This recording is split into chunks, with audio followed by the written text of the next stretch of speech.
I don't want us to have. I told you where the vehicle is.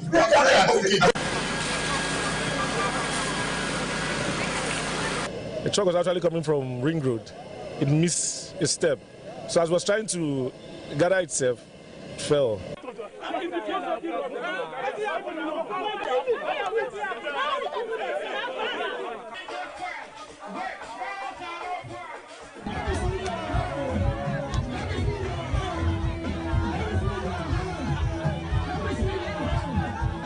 What we are witnessing these days, it is something we can no longer understand. They should stop telling us and promising us all those promises are fake, giving us this set of promises are fake. We don't want it anymore.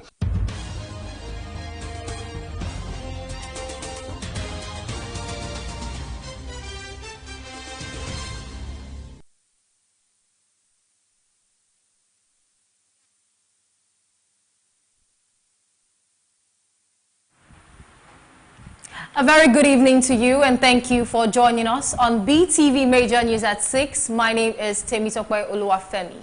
And now to the news in details. Over the weekend, Edo State Governor Senator Monday Okpebholo assured Edo people of his administration's strong commitment to restoring security, driving development, and improving the quality of life across the state, even as he called on citizens to continue supporting his government with prayers and goodwill. The governor said this during a special end-of-the-month Thanksgiving service at Living Faith Church, Irua, in Edo Central Senatorial District, led by Pastor Peter Osawe, where he was warmly received by members of the congregation. BTV News' Zainab Mohammed has details. Your prayers, because the task ahead is enormous. Addressing worshippers, Okpebholo described the responsibility of governance as enormous but achievable with the collective support of the people and divine guidance, stressing that his administration remains focused on delivering tangible results across the state. He assured those citizens that his government is working around the clock to strengthen the state's security architecture, protect lives and property, and create an enabling environment for investment, economic growth, and social development. According to him, his administration has already begun implementing strategic measures aimed at improving public safety, boosting infrastructure, and expanding opportunities for youths and women, while ensuring that governance is people-centered and transparent. Developing the state is also not an easy thing, but God will sustain us in the mighty name of Jesus. Governor Okpebholo, however, noted that despite these efforts, some individuals and groups are attempting to discredit the government's work, a move he said could undermine public confidence and slow down progress. He urged Edo residents to remain steadfast in prayer, unity, and support for his administration, noting that the success of government policy and programs depends largely on the cooperation and trust of the people. The governor pledged to deliver good governance, lasting peace, and sustainable developments, assuring that his administration will continue to prioritize the welfare of citizens, promote accountability, and build a safer, more prosperous Edo State for present and future generations. And my request is your prayers.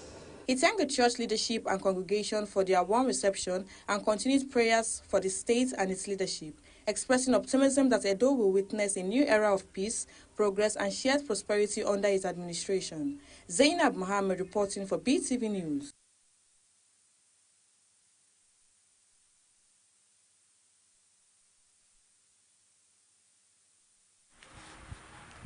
Few days after BTV News reported the plight of commercial drivers at Central Park, where they alleged that task force officials are giving waivers to other drivers to be operating at King Square, where officials of the Edo State Ministry of Transport on Monday deployed enforcement officers to the city center, popularly known as Ring Road, to stop illegal loading and offloading of passengers. Beetv News Zainab Mohammed reports that officials of the ministry, led by the Commissioner for Transport, Honorable Saturday Ide JP, were seen early in the morning monitoring key points along the Ring Road axis, preventing commercial vehicles from picking passengers outside designated motor parks. The report.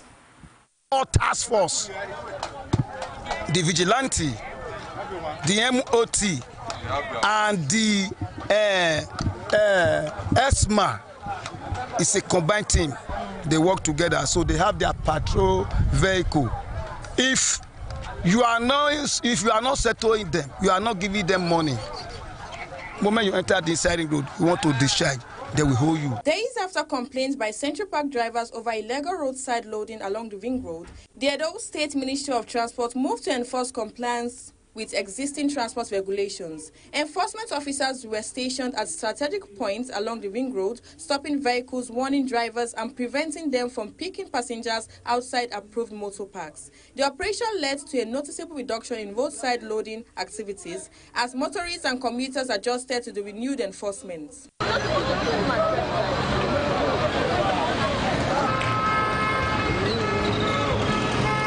The Commissioner for Transport, Honorable Saturday Ide, explained that the enforcement exercise was aimed at easing traffic congestions around the Ring Road and ensuring that all commercial vehicles operate strictly from approved loading corridors, including Central Park. He said the action followed compliance from Central Park drivers and government observations that illegal roadside loading had persisted despite existing regulations.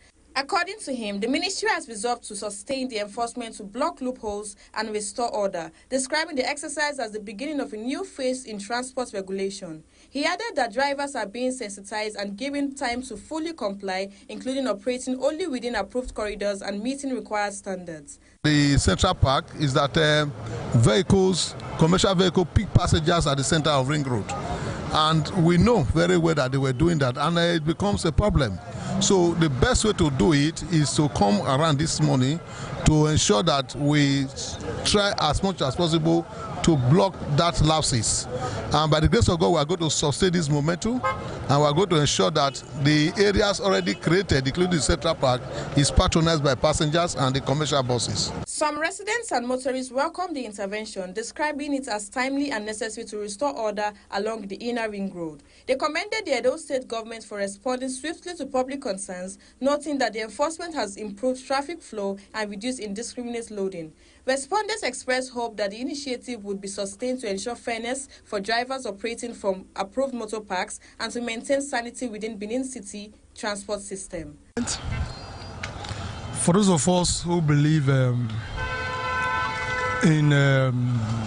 sanity, it has been an embarrassing situation in the Ring Road that it was so disorganized, unorganized. But I'm happy now that government is taking the initiative to clear the Ring Road. Very laudable initiative. It will help curb accidents and help pedestrians to walk well in the movement. It prevents unnecessary accident on the roads. Government, I commend them for the step taken so far, and they also improve on it. The renewed enforcement has raised expectations among drivers and commuters that the long-standing challenges of illegal roadside loading and traffic congestion along the inner Ring Road will be addressed. Stakeholders say consistent monitoring and sustained commitment by the government will be key to ensuring compliance, restoring confidence in Central Park, and achieving a more orderly and efficient transport system in Benin City. Zainab Mohammed reporting for Beetv News.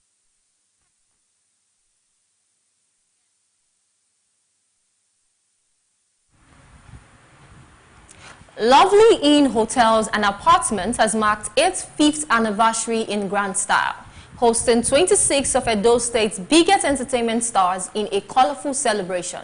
Beetv News' Courage Ayodele reports that the event, which attracted top government officials and entertainers, showcased music, comedy, and gratitude for 5 years of consistent service. The report.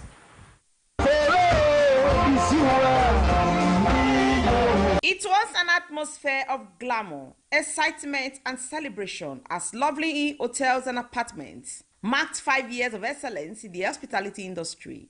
The event also attracted prominent guests including the Deputy Speaker, Edo State House of Assembly, Honorable Samoei Atu, and a former member representing Ego and Ikpuboha Federal Constituency at the Federal House of Representatives, Honorable Ehiozuwa Johnson Agboanyima, popularly known as EJ, the chairman who owned the local government, Honorable Austin Rotimi Imafidon, wife of the founder of Canaan Land Deliverance Ministry, Pastor Mrs. Osayomore, and Dr. Lorenta, as well as hoteliers who include the managing director of Scarlet Hotel, John Best Roofing Technologies, China Moon Hotel, OJ Hotel, Paddy Noah, and Ambassador Humphrey, as well as family members of the managing director of Lovely Inn Hotel and Suites, Lovely Uwigboma Ogun, popularly known as youngest landlord, and others whose presence further underscored the significance of the occasion. Renowned entertainers such as MC Coconut, Famous Akaba, Sir Peter D. Rock, J2 Usayamori, and other notable artists delivered energetic performances that highlighted Edo State's rich, vibrant entertainment.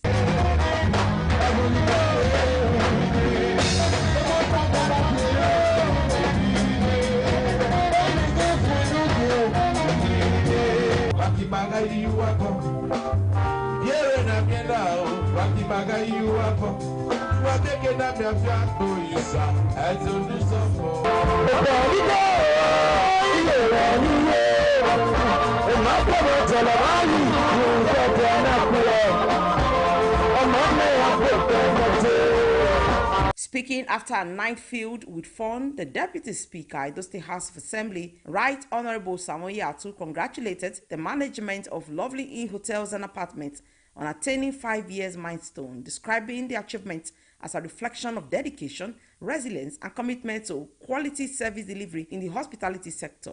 He commended the hosts for contributing to job creation and tourism development within Edo State and prayed for continued growth and expansion. The good thing is that we always identify with our people and people that are focused. You know, we find him as one of the youths that's very focused in the system, very hardworking guy. We are proud of him. Look at the time that we are here, even if it's not here physically, but we came to identify with him. He's a good man, a working person, he's a man that wants the young ones to grow.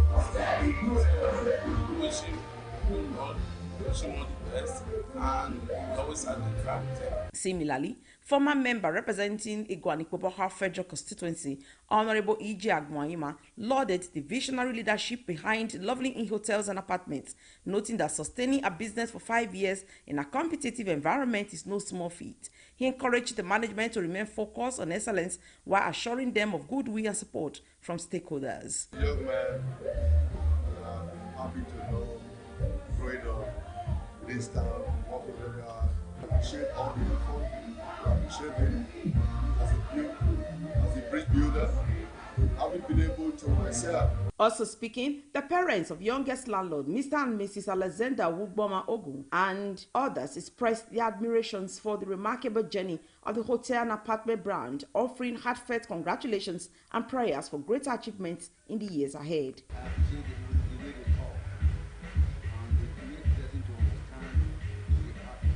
I'm highly overwhelmed the way they perform their and the people that came and thank them. Yes, Lord, aka the Waka Waka Apostle. God bless you, my son. God will continue to bless you. You have done so much work in the comedy industry. The show is wonderful, it's marvelous. And a wonderful manifestation and commitment to see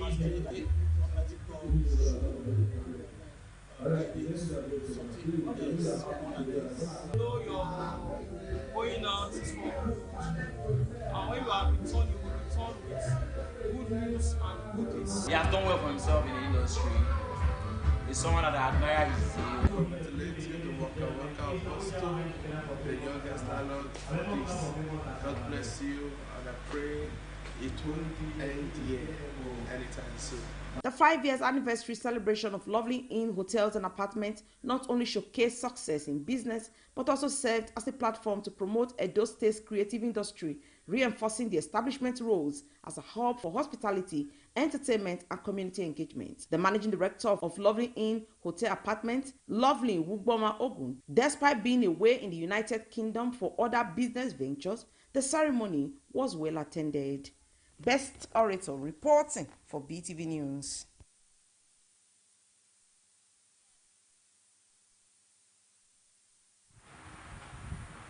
A charged political atmosphere was witnessed in the recent empowerment program organized by Honorable Pius Alile as youths under the umbrella of National Eye for Equity and Development NEED staged a show of support where they called on the philanthropists to contest for the House of Representatives seats for Ego and Ikpobaoka Federal Constituency come 2027. BTV News' Kate Oworidowo reports that the youth hinged their call on the sagacity, competence, and leadership qualities that Alile has displayed over the years. Let's join BTV News' Favor Kolawole for details.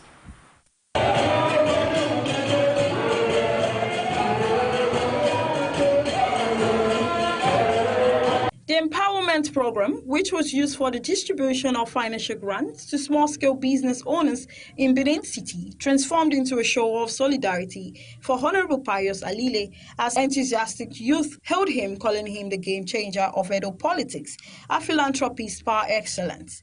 They called on Honorable Pius Alile to run for the 2027 general election into the House of Representatives for Ego and Ikpobaoka Federal Constituency. Speaking on behalf of the youth wing, Prince Jude Iguma Eweka delivered a stirring address that captured the mood of the younger generation. He issued a bold ultimatum to political leaders, stating that the youth are no longer interested in empty promises. Prince Eweka highlighted Honorable Alile's selfless dedication to community development, noting that he has consistently allocated his personal resources and salary from administrative roles to support various initiatives, which earns him the title of Man of the People. He cited Alile's notable contribution, including support for farmers, students, and infrastructure development such as water systems. There is no other person we want for that position. It's Alile. Any other person, apart from Alile, will not put the election. We are the member leader of the National Union of Transport. We are here in Edo State. We are here to support you. And we thank the governor for giving him the wisdom, the opportunity. As you can see, we are all happy. In Ikpobaoka and Ego, we are all happy. The NEED group stressed that Edo State's progress depends on leaders who have proven their capability without relying on public funds. They contended that Honorable Pius Alile's achievement as a private citizen and now Deputy Chief of Staff to the Governor is a statement to his exceptional capacity, and that his election into the House of Representatives, if given the APC ticket, would usher in a new era of transformative leadership. By leveraging his experience and resources, Alile, according to them, would be well positioned to drive meaningful change and deliver tangible benefits to the constituents, ultimately unlocking new opportunities for growth and development. His impact, they said, would be felt across various sectors, from education and healthcare to infrastructure development, and would set a new standard for effective representation in the state.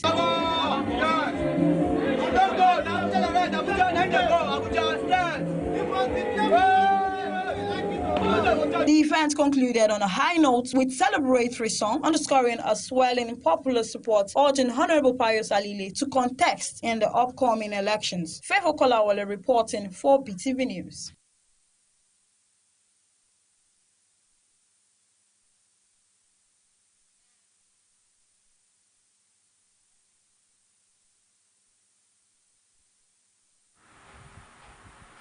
A grand reception was on Friday held in honor of the newly appointed Chief Stress Secretary to the Edo State Governor, Mr. Patrick Aheria Bojele, following his appointment by Governor Senator Monday Okpegolo. The reception attracted the presence of top dignitaries from across the state. The report.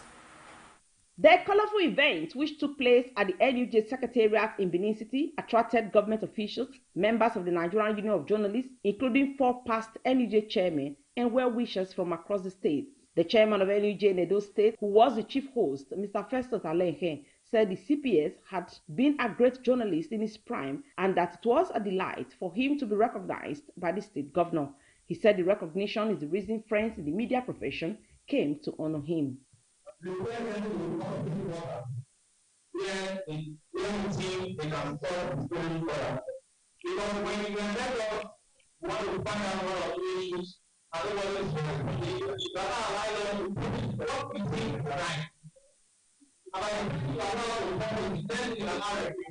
In a goodwill message, a former member of the Federal House of Representatives, Honorable Justin Oguma, and Professor Arese Osifo described the appointment of Patrick Ebojele, PhD, as well-deserved, noting that the new Chief Press Secretary's years of experience in journalism, strategic communication, and public relations will count in the Okpebholo's administration. They expressed confidence that he will bring professionalism, transparency, and credibility to the governor's media engagement, saying that it is a good thing for journalists to be recognized by state governments. These were men that, in those days, even money or no money, they will help you so that your voice be heard when they want to hold you down. So please, I appreciate you very well. The very first day I heard it was announced. As we thank God, because you are beginning to remember people that have good mind and good intentions towards the development of our people. May God bless you and bless your family. In his remarks, the Chief Press Secretary to Governor Monday Okpebholo, Mr. Patrick Akere Ebojele, PhD, expressed profound gratitude to Governor Monday Okpebholo for the trust and confidence reposed in him. He pledged to work tirelessly to project the policies, programs, and achievements of the state's government while ensuring effective communication between the government and the people. He also thanked his colleagues in the media profession, friends and family members and supporters for their encouragement and solidarity, and promised to uphold ethical journalism and promote unity within the state. Like we teach in classroom, Prof, government is about impacting on people. Governance is what you see, you feel. So governance does not rest in just policy making. It's the reality of it, how people perceive or people are feeling the impact. And I think positively, Edo people are seeing that there's actually a government in place. And that is why we don't shy when we say Edo is shining. Members of the Society of Digital Newspapers Owners of Nigeria, led by Iyabo Aino, who is the National Welfare Secretary, who represented the National President Dr. Adeniyi Ifetayo, presented card to the CPS.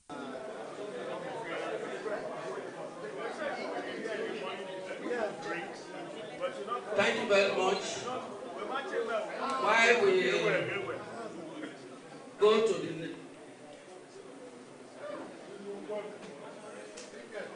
Some journalists, while speaking with Beetv News, showered praises on the CPS, Mr. Patrick Akere Ebojele, for being a reliable journalist. They promised to work hand in hand with the CPS to ensure the growth of journalism in the state. It's a square peg in a square hole.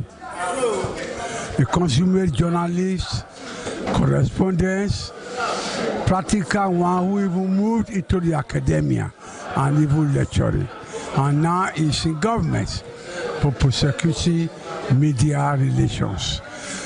We wish him success in his endeavor. As a reporter, and today we are happy that the governor of Edo State, Senator Monday Okpebholo, appointed him as the chief press secretary. And we have all unanimously agreed that we are going to work with him 100%. So we have just hosted him today to demonstrate the fact that he's one of our own. It's a great occasion to appreciate and to show a warm welcome to our brother and colleague upon his appointment as Chief Press Secretary to the Governor. You know, it's a very tough task, and this is a way of us telling him we are with him. Own journalist as our media officer, and that is why you see that we came together and say we must celebrate this man for being able to get the attention of government, you know, and for his appointment to have stayed true without any hassles. So we are happy and we wish him well. Edo State Governor Senator Monday Okpebholo in December 2025 appointed Mr. Patrick Akere Ebojele, PhD, as the Chief Press Secretary to replace Mr. Fred Itua, who was relieved of his appointment. Best Orator reporting for Beetv News.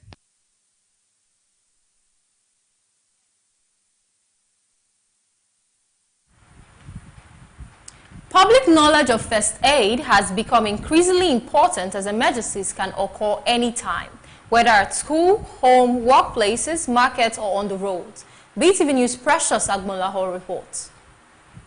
First aid is the immediate care given to an injured or ill person before professional medical help arrives. Basic first aid knowledge can help reduce the severity of injuries, prevent complications, and in some cases, save lives. Situations such as bleeding, burns, fractures, choking, fainting, or sudden collapse often require prompt attention within the first few hours. However, despite its importance, many residents lack adequate knowledge on basic first aid procedures. This gap in awareness has led to avoidable loss of life and worsening of injuries, especially in emergency situations where access to health facilities may be delayed. Therefore, some residents who spoke said educating the public on first aid will not only improve emergency response, but will also go a long way in reducing preventable deaths and improving overall public health. There is need to educate citizens, because without education, they will be ignorant, and ignorant kills, destroys. First education, it can save life. At least if something is happening, you are able to rescue somebody. That is where you'll be able to know what it takes to give first aid. Others who spoke said there is a genuine need for first aid education, noting that without it, people will remain ignorant, adding that it could save lives. Still speaking, residents attributed the recent incidents to the growing need for residents to be educated on the use of first aid and other related materials. It's very, very important. Because I think last week now, assuming my cousin brother was not having fire extinguisher in his house should have burned down, you understand? Because he has fire extinguishers in his house. As the house got fire, I quickly ran to where the fire extinguisher is and used fire extinguisher to subdue the fire before other neighbors came to assist. You understand? It's very important to have all these things at home. Mr. Wilson Etinosa, a Red Cross official who spoke with Beetv News, outlined several reasons why first aid is important. He explained that it is essential for everyone to be equipped with basic first aid knowledge, noting that at least one person in every household should possess first aid skills. According to him, with this knowledge, many incidents can be prevented or properly managed before professional help arrive. He further advised parents to begin grooming their children early in basic first aid practice, while also calling on the government to play a vital role in creating awareness and ensuring a proper first aid education for the public. The importance of first aid cannot be overemphasized. This is because knowing what first aid is, it is only good that everyone is trained on first aid. Increase the numbers of first responders when emergency strikes. We know the situation of our country. We have also seen some emergencies that have led to the death of individuals, and we believe that some of these deaths could have been avoidable deaths. We've heard of stories, we have, even though we don't want to mention names, but we've heard of stories, we've heard of some avoidable deaths which would have been averted if we had those who can respond to those emergency weather strikes. For our parents, if you want to get it right, we must catch them young. and catching them young is the fact that children should learn the basis of first aid. And learning the basis of first aid therefore means that first aid should be part of our school curriculum. Government having a role to play has to do with, and I will be speaking for Red Cross now, and that will be having voluntary youth organization in schools. But government must have policy that support voluntary youth organization for going back to school. Ultimately, raising public awareness and education on first aid is key to saving lives and ensuring the safety of residents in all walks of life. Precious Agbalaho reporting for BTV News.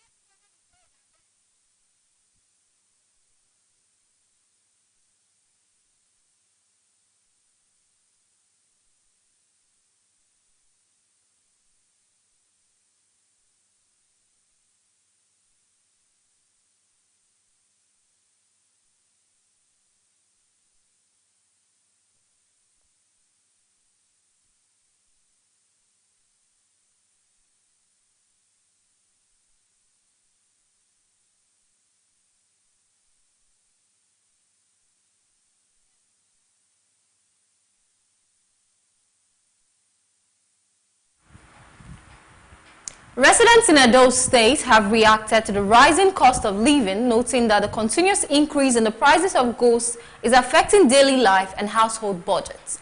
BTV News' Evelyn Izibili reports.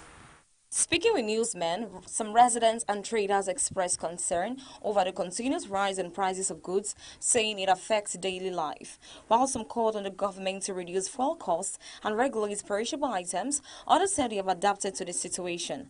Many believe prices will continue to rise and stressed that both the government and the public have a role to play in addressing the issue. One of the respondents noted that expecting a reduction in the prices of goods in Nigeria is unrealistic as the cost of materials, food items and other essentials continue to increase regularly, affecting all sectors. She also called on the government to reduce fuel prices, noting that high transportation costs, way bills and logistics contribute significantly to the rising prices of goods. Another resident noted that although the current cost of living has been difficult, he has been able to adapt to the situation. He expressed disappointment that the removal of fuel subsidy has not led to cheaper goods as expected and suggested that the government should introduce price control measures, especially for traders dealing in perishable items, to prevent price inflation. The price of things to go down. I don't know if they'll be able to do that. So as a Nigerian, we don't have a choice than to adapt. We don't have a choice because citizens are actually tired of complaining every year, year in, year out. Material that you get for 2.5 before, you get to the market now, and maybe after telling your customer this is the price that this material costs, when you get to the market, you find out that the price has increased. So aside foodstuffs, it affects everything. Prices has a way of influencing other price of things. So I think if they were able to beat it down a bit, maybe it will also affect price of wages and all that. Transportation has a way of affecting prices of things in the market. This cost of living, there are some certain things I don't eat. There are some certain things I would just like to eat.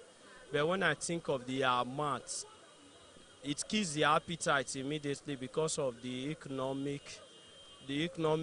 situation in our country. Government can't have a price control for most of these perishable items, those things we eat, that this is the amount for bag of rice, this is the amount for tomatoes, this is the amount for this is the amount, so that those prices cannot be inflated. Meanwhile, another resident believes that prices will continue to rise and emphasized that solutions should not be left entirely to the government, urging the public to also play a role in addressing the situation. Still, another respondent noted that the increase in prices has not affected him significantly, explaining that proper planning and quick adaptation have helped him cope despite changes in the cost of goods. Things will continue to go up. Everything should not be rested on government. Solution is that we should start having that orientation right from our homes now, so that the society will know that it's not government that gave birth to them. So it's not government that will shoulder their responsibilities. Myself to make sure that at least no matter the change of things, I by the grace of God, I'm able to adapt. Managing the rising cost of goods require coordinated action from both the government and the public to ease its impact on daily life. Evelyn Zibli reporting for BTV News.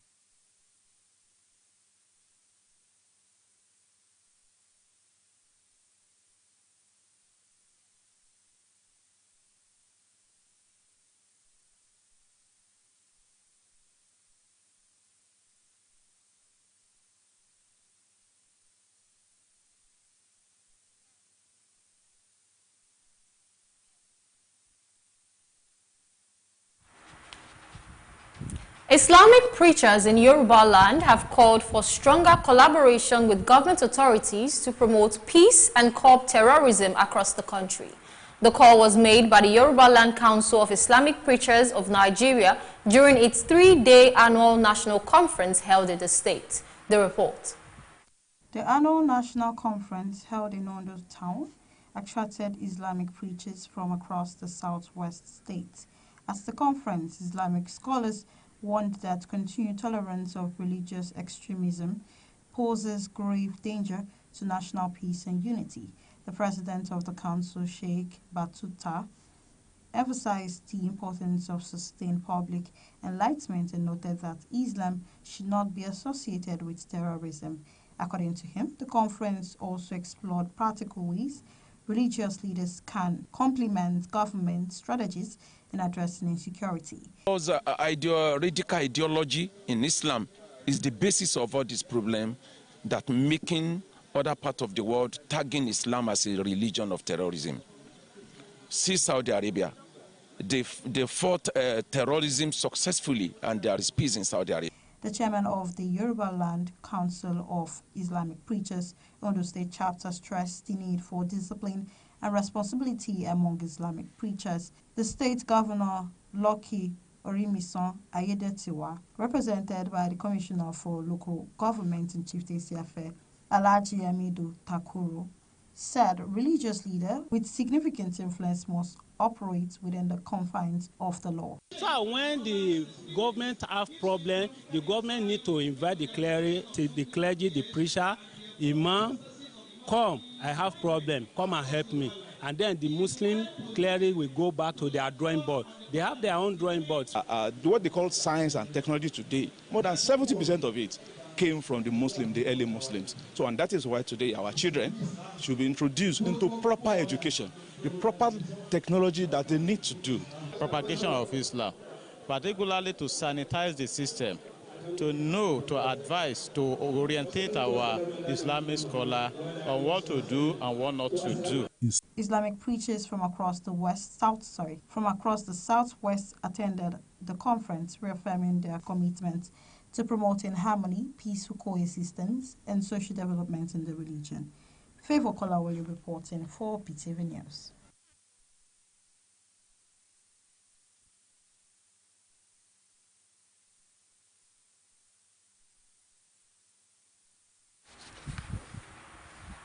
Troops of Operation Harden Kai have dealt another major blow to insurgent networks in the northeast, eliminating senior Boko Haram commander and 10 other fighters in a decisive 9th operation in the state.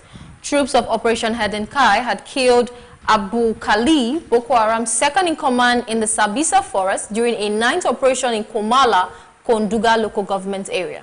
The operation, conducted with a civilian joint task force, also recovered 5 AK-47 rifles, magazines, bicycles, food supplies, and medical consumables. No troops were injured. This follows the killing of another insurgent commander, Julabib, in the Juba axis of 24 hours earlier.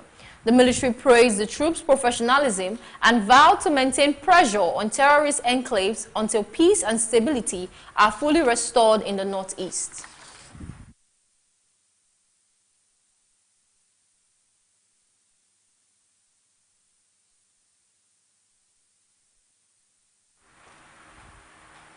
Following the attack on police officers of the command at the boundary between Akuku Igbo and Ugbolo communities in Oshimili North local government area, The Commissioner of Police, Delta State Command, CP Aino Adesola, directed the immediate deployment of operatives to address the situation, restore order, and rebuild public confidence. At a press briefing, the Public Police Relations Officer, Bright Edafe, disclosed that operatives acting on intelligence carried out a sting operation that led to the arrest of several suspects connected to the incident. He stated that the suspects are currently in custody and have provided useful information to aid ongoing investigations. The Commissioner of Police, CP, in a statement, emphasized that unprovoked attacks on police officers will not be tolerated under his leadership. He issued a firm warning that no extremist, secessionist, or violent groups would be allowed to operate within Delta State, stressing that the command would deal decisively with any individual or group that threatens public peace or attack law enforcement officers.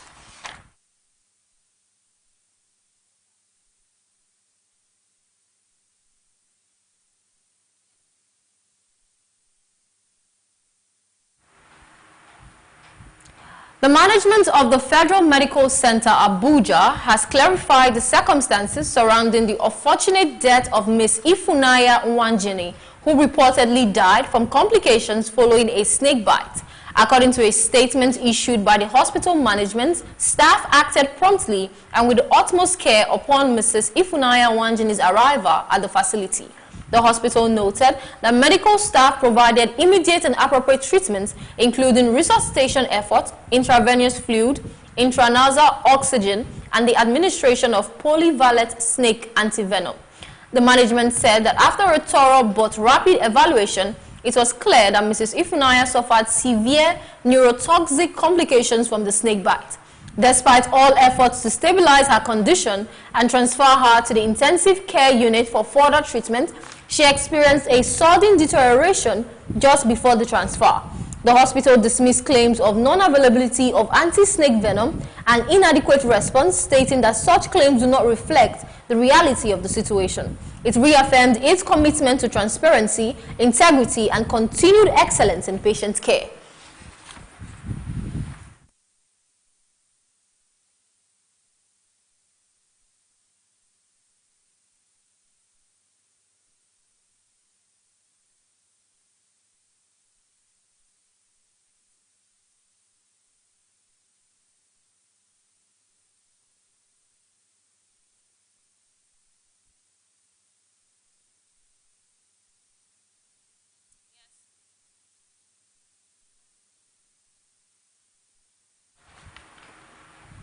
Moving on to the world of business. The Office of the Accountant General of the Federation has disclosed that a total of 2.45 trillion naira was disbursed to state government and the Federal Capital Territory between March 2024 and August 2025 as financial support for infrastructure and security projects. The intervention, spanning 17 months, was designed to strengthen subnational capacity to address widespread insecurity and close major infrastructure. According to internal OAGF documents submitted at the December 2025 FAAC meeting, the funds were released under a special investment program financed through non-oil revenue savings to ease fiscal pressure on states and speed up project delivery. The records did not indicate how much each state received or whether the funds were separate for monthly allocations. The document shows that total receipts by the federal government during the period matched the total disbursement of 2.45 trillion naira, leaving a zero balance as of August 25, 2025. Of these amounts, 1.184 trillion naira disbursed in 2024 through 4 tranches, 259 billion naira in April, 222 billion naira in May, 370 billion naira in September, and 333 billion naira in December. Petroleum product marketers have argued that the only way to shield Nigerians from the shock of a sudden surge in petrol prices is for the federal government to sell crude oil to the Dangote Petroleum Refinery and other local refineries at subsidized rates. The marketers therefore urge the federal government to sell crude oil to domestic refineries with a subsidy to prevent a sharp increase in petrol prices. Specifically, the Independent Petroleum Market Association of Nigeria appealed to President Bola Tinubu Tinubu to consider subsidizing crude prices while also extending the Naira for crude deal to other modular refineries operating in the country. The managing director of operation at the World Bank, Anna Beetv, accelerating economic growth and job creation. In a statement issued on Sunday, the World Bank said the visit scheduled for February 1st, 2026 will focus on how the World Bank Group can best support Nigeria's reform agenda, with consultation feeding into its forthcoming country partnership framework for Nigeria. According to the bank, the new strategy places jobs, energy access, and private sector-led growth at the center of Nigeria's development priorities. It said discussions during the visit will gather feedback on improving the enabling environment, unleashing human capital, building resilience, and maximizing private capital. Favor Kolawole reporting for Beetv News.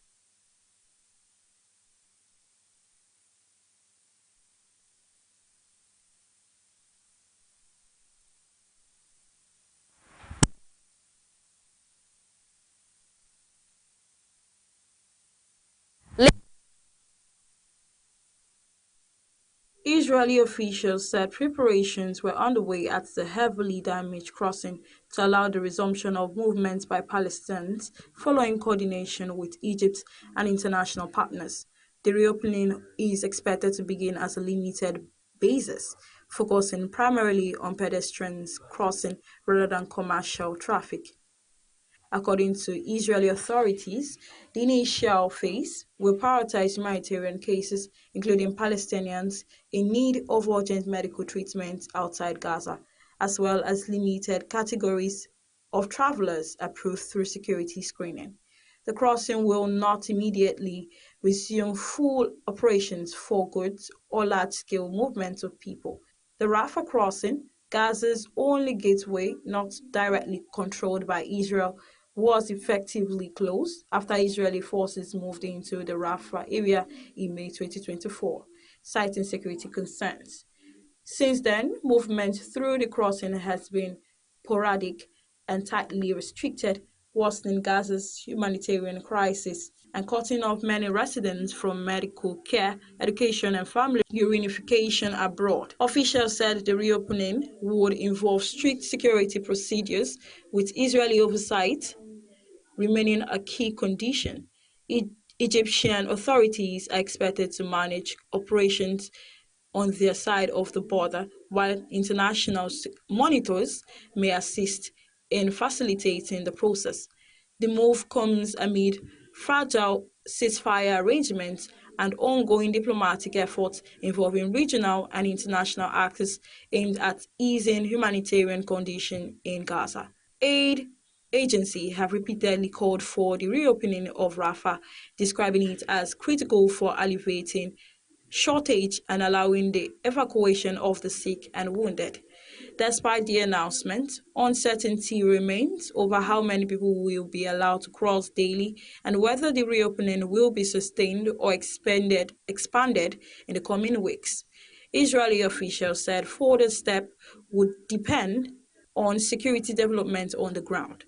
Gaza has been left devastated by months of fighting, with much of its infrastructure damaged or destroyed. While the reopening of Rafah crossing is seen as a symbolic and practical step toward easing isolation, humanitarian groups warn that limited access will fall short of addressing the scale of needs inside the enclave. Favor Kolawole reporting for Beetv News.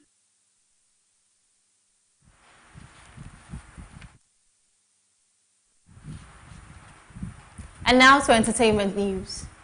Nigerian TikToker and live streamer Pella has been left heartbroken after Davido's loss to Tyler at the 2026 Grammy Awards. Notably, the 2026 Grammy Award was hosted by Trevor Noah at the Arena in Los Angeles. The report.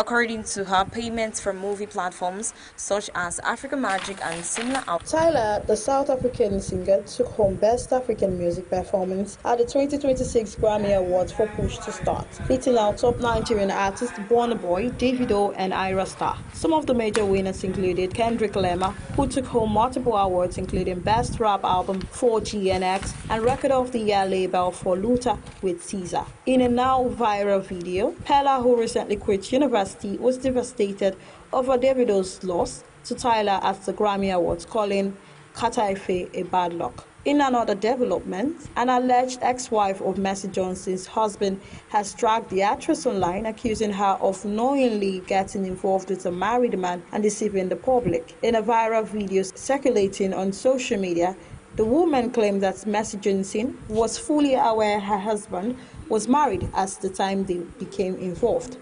She further alleged that she was never divorced and was never asked to return her bride price, insisting that the children her ex-husband had were from the union first. She ended her claims by challenging the actress to come out publicly and prove her wrong. The Federal Medical Center, Jabi, Abuja, has issued an official statement addressing widespread social media claims surrounding the death of Miss Ifunanya Lucy Wagene, popularly known as Naya. Naya passed away on January 31, 2026, after suffering several neurotoxic complications resulting from a snake bite. Her death stirred intense online reaction, with allegations suggesting that the hospital lacked life-saving anti-snake venom at the time she was admitted. In a statement released on February 1, 2026, FMC Jabi firmly denied the allegation, describing them as false and misleading. According to the hospital management, Naya was attended to immediately upon arrival. Medical personnel reportedly initiated emergency care without delay, including resuscitation, intravenous fluids, intranasal oxygen support, and the administration of polyvalent anti-snake venom. Favor Kolawole reporting for Beetv News. Yes.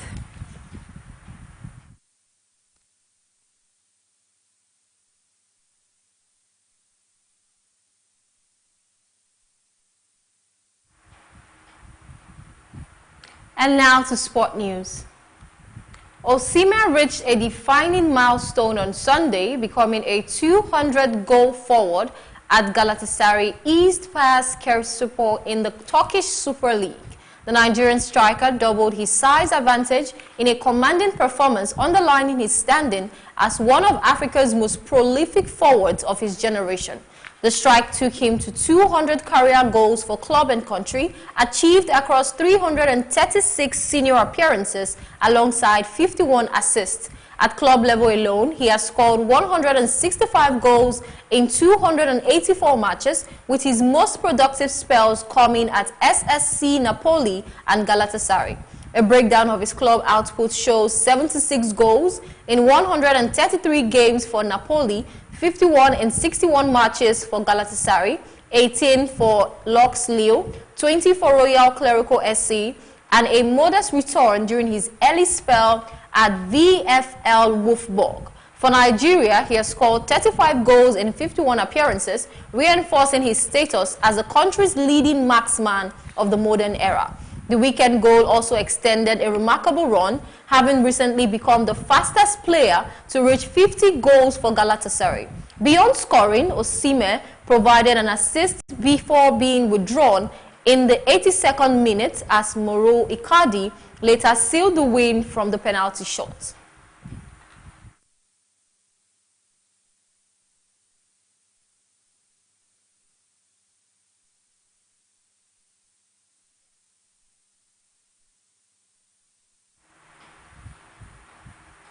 And that's it on Beetv Major News at 6. My name is Temitope Oluwafemi. Many thanks for staying with us. Do have a lovely night rest.